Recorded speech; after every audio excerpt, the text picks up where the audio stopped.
2025年6月10日，常年期第10週，星期2。主題：當世界變得平淡又灰暗時。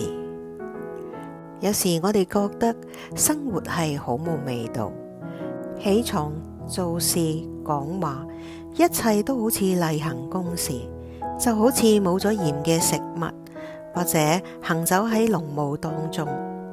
你會想，呢一切有意義嗎？我真係能夠帶嚟改變嗎？耶穌冇俾我一句勵志嘅說話，亦都冇俾一份工作嘅說明書。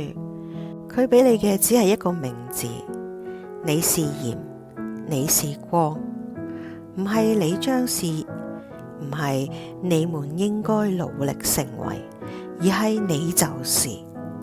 即使我哋冇感覺到，即使我哋覺得自己失去咗力量，即使你想要躲起嚟，鹽係能夠治癒，鹽係能夠保存，鹽係能夠為無味同埋正在消逝嘅東西帶嚟咗滋味。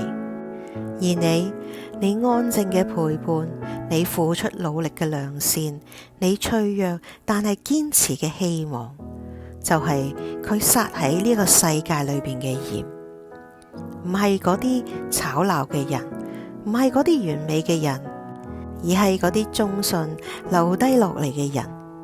當世界黑暗嘅時候，當混亂、害怕或者麻木出現嘅時候，佢將再次輕聲講：你是光，唔係霓虹燈，唔係聚光燈，而係一盞燈，一個火苗，一個喺黑暗中唔會讓別人迷路嘅微光。其實唔需要太多，黑暗嘅房間裏邊，只要有一個光就夠啦。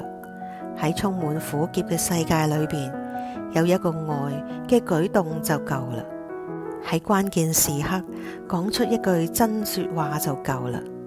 當你覺得自己冇用、平淡、暗淡、疲憊，佢將會喺最低處等你，唔係喺你嘅表現最好嘅時候，而係喺你最飢渴嘅根部，唔係喺你最亮麗嘅時候，而係喺你最黑暗嘅角落裏邊。佢要提醒你，你依然係鹽、光，屬於佢嘅。